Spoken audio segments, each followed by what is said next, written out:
Hello, everyone. Welcome back to Easy English Story Lab. Today, we will practice English with a story for A1 to A2 learners. Listen carefully. Pause the video. Repeat after me. Copy the pronunciation, rhythm, and emotion. This is the shadowing technique. Now, let's begin. My name is Laura. I am 22 years old. I live in a small town with my mother. I work in a flower shop near our house. My life is simple and quiet. Every day I wake up at 7 in the morning. I make tea for my mom. Then I walk to work. I like my job. I like flowers. I like the smell of roses and lilies. I like talking to customers. But sometimes I feel a little sad. I see many people buying flowers for someone special. A husband buys flowers for his wife. A boy buys flowers for his girlfriend. A daughter buys flowers for her mother. But no one buys flowers for me. It was 1 week before my birthday. My birthday is on the 10th of June. I was not excited. My father passed away 2 years ago. Before, he always gave me a small gift. He always said, "Laura, you are my sunshine." I miss him very much. This year, I did not plan anything for my birthday. I did not invite friends. I did not buy a cake. I thought it would be just a normal day. One morning, when I came to work, I saw a small blue box on the table. It was near the cash register. I looked around. My boss, Mrs. Helen, was in the back room. I asked her, "Mrs. Helen, what is this box?" She came and looked at it. "I don't know," she said. "It was here when I arrived." The box had my name on it. It said, "For Laura." My heart started beating fast. "For me?" I asked. "Yes," Mrs. Helen said. "It has your name." The box was small. It was blue. There was a white ribbon around it. It looked beautiful and simple. "Open it," Mrs. Helen said with a smile. I felt nervous. Who sent this box? Why did they send it? Slowly, I opened the ribbon. I opened the box. Inside, there was a small silver necklace. It was very simple. There was also a small card. My hands were shaking a little. I opened the card. It said, "You are stronger than you think." That was all. No name, no message, nothing more. I looked at Mrs. Helen. "Do you know who sent this?" I asked.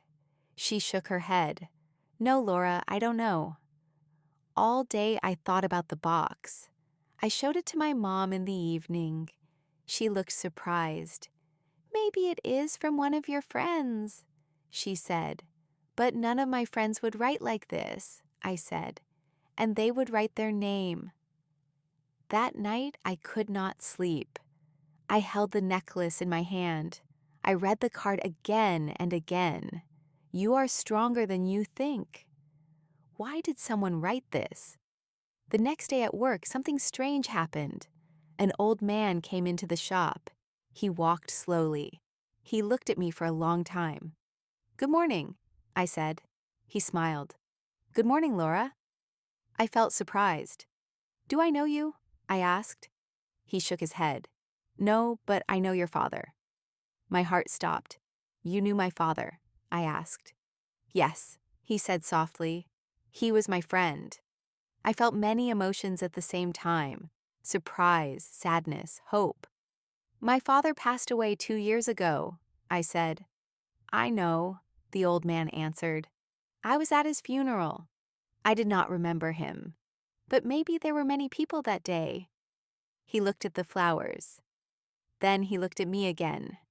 "You look like him," he said. "Strong eyes." I felt tears in my eyes. He bought a small bouquet of white flowers. Before he left, he looked at me and said, "Your father was very proud of you." After he left, I stood still for a long time. Then I remembered the card. "You are stronger than you think." Was the necklace from him? I wanted to run after him. But when I went outside, He was gone. That night I told my mom about the old man. She was quiet for a moment. Then she said, "Your father had many friends. Maybe one of them wants to help you." "But why?" I asked. "Because you helped your father when he was sick," she said. "You were very brave." I went to my room. I looked at the necklace again. I put it around my neck. It felt warm. I looked at myself in the mirror. For the first time in many months, I did not see a sad girl. I saw someone who was trying, someone who was still standing. On my birthday morning, I went to work like every day. I did not expect anything special, but when I opened the shop door, I stopped. There were flowers everywhere. Red roses, yellow tulips, white lilies. And in the middle of the room, there was another small blue box. When I saw the flowers, I could not move. The shop was full of color. It looked like a dream. There were flowers on the tables, on the chairs, and even near the window. The whole room smelled sweet and fresh. In the middle of the shop, I saw the small blue box again. My heart was beating very fast. Mrs. Helen came from the back room. She was smiling. "Happy birthday, Laura," she said. "Did you do this?" I asked. She shook her head. "No, when I arrived this morning, everything was already here." I walked slowly to the box. I felt excited and scared at the same time. I opened it carefully. Inside, there was another card. This time there was also a letter. I took a deep breath and opened the card first. It said, "Today is your day. Smile." I felt tears in my eyes. Then I opened the letter. The handwriting looked old and careful. It was not from a young person. It was slow and neat. The letter said, "Dear Laura, if you are reading this, it means you received the necklace. I hope you liked it. I am a friend of your father. We worked together many years ago. He talked about you all the time. He said you were kind, strong, and very brave." My hands were shaking. I continued reading. "2 years ago, when your father was very sick, I visited him. He was worried about you. He said, 'Laura is young, but she is stronger than she thinks.' He asked me to give you a small gift on your next birthday after he was gone. He wanted you to remember that you are not alone." I could not see clearly because of my tears. The letter continued. "The necklace was his idea. He chose it before he passed away. He wanted you to wear it when you feel sad or afraid. He believed in you. And so do I." I covered my mouth with my hand. My father chose the necklace. He thought about me even when he was very sick. He wanted me to have it. I looked at Mrs. Helen. She was crying, too. "Is it from your father?" she asked softly. I nodded. "Yes," I said. "It was his plan." I felt many emotions at the same time. I felt happy because he remembered me. I felt sad because he was not here. I felt warm because he loved me so much. I looked around the shop again. "Who brought all these flowers?" I asked. Mrs. Helen smiled. "Some of them are from your customers," she said. "Yesterday, an old man came. He talked to me. He told me your story. He said today is your birthday. He asked if we could do something special." "The old man?" I asked. "Yes," she said. "He said your father was his best friend." Now I understood. The old man was not a stranger. He was someone who cared. He wanted to help my father's wish come true. Later that day, many customers came into the shop. "Happy birthday, Laura," they said.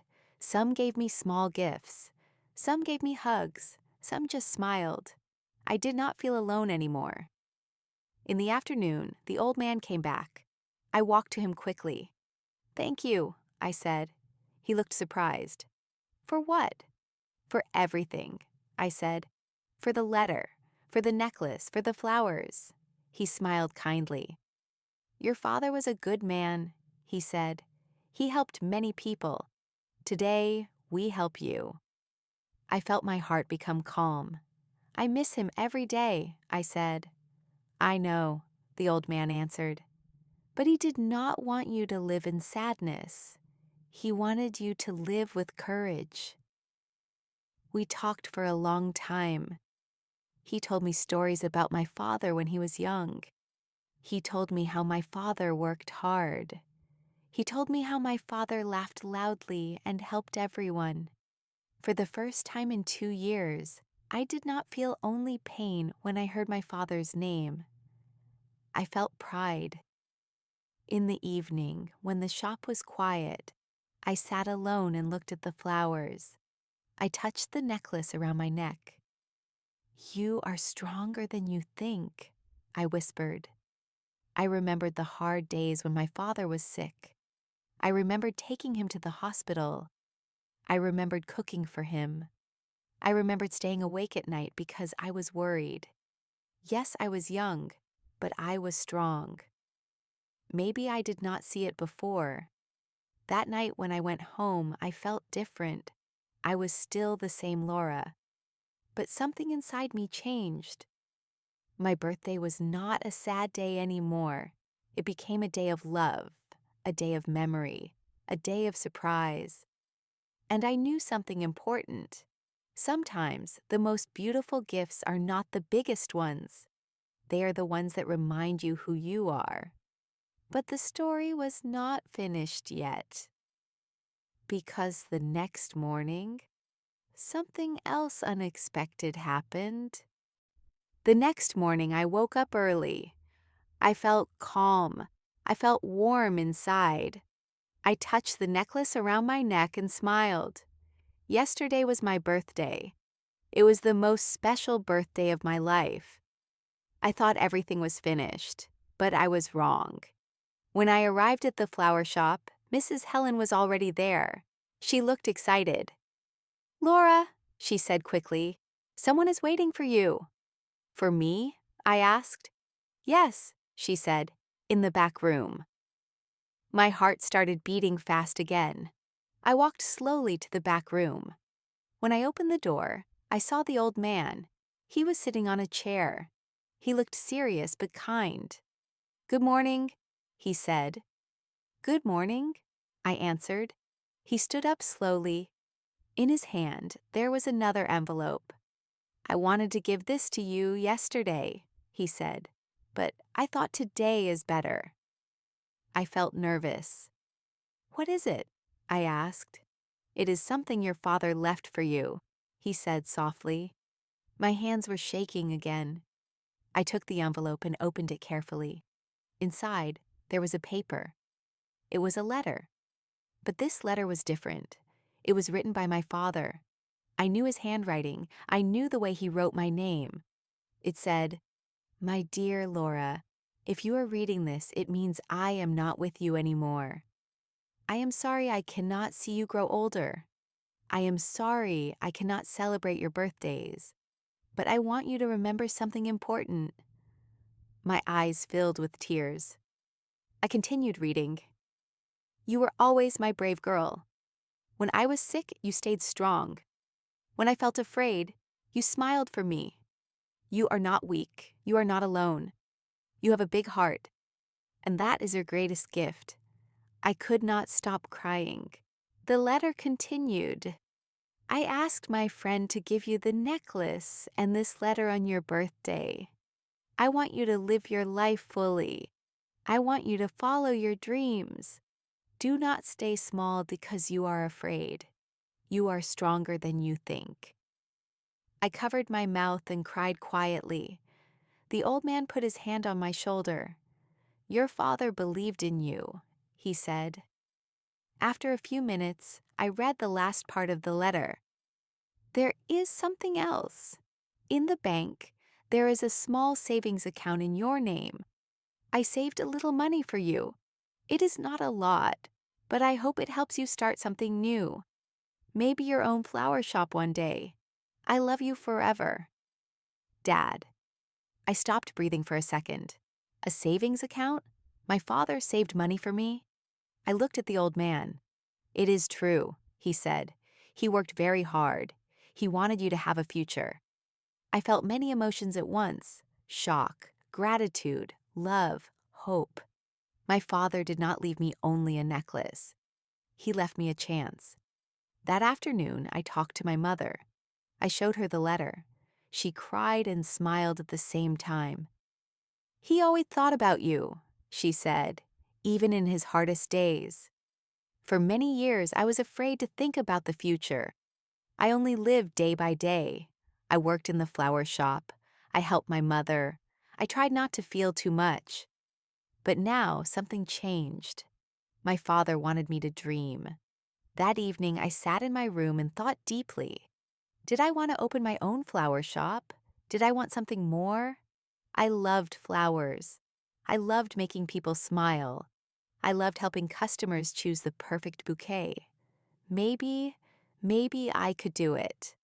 The next week, I went to the bank with my mother and the old man.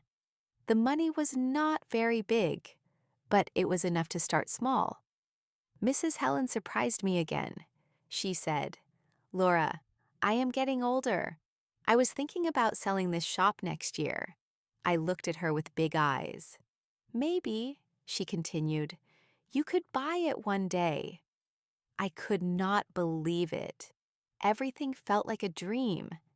In the following months, I worked harder than ever. I learned about business. I learned about prices and suppliers. I saved more money. I was not afraid anymore because I knew something important now. My father believed in me, and I started to believe in myself too. 1 year later, on my next birthday, something beautiful happened. There was a new sign above the shop. It said, "Laura's Flowers." The old man stood next to me. My mother was holding my hand. Mrs. Helen was smiling proudly. I looked at the necklace around my neck. The real gift was not the money. The real gift was not the flowers. The real gift was confidence. The real gift was love. Sometimes we think a gift is something we can hold in our hands. But the most powerful gifts are the ones that change your heart. My unexpected gift was not a surprise box. It was the message inside it. You are stronger than you think. And now I truly believe it. Now let's practice. Listen to the story again. Pause after each sentence. Repeat out loud. Copy the pronunciation, rhythm, and emotion. This is the shadowing technique. It helps you speak English more clearly and confidently. What was your most unexpected gift? Write your answer in the comments. If you enjoyed this story, like the video, subscribe to the channel, and share it with a friend who is learning English. Keep practicing every day. Small steps make big progress. See you in the next story.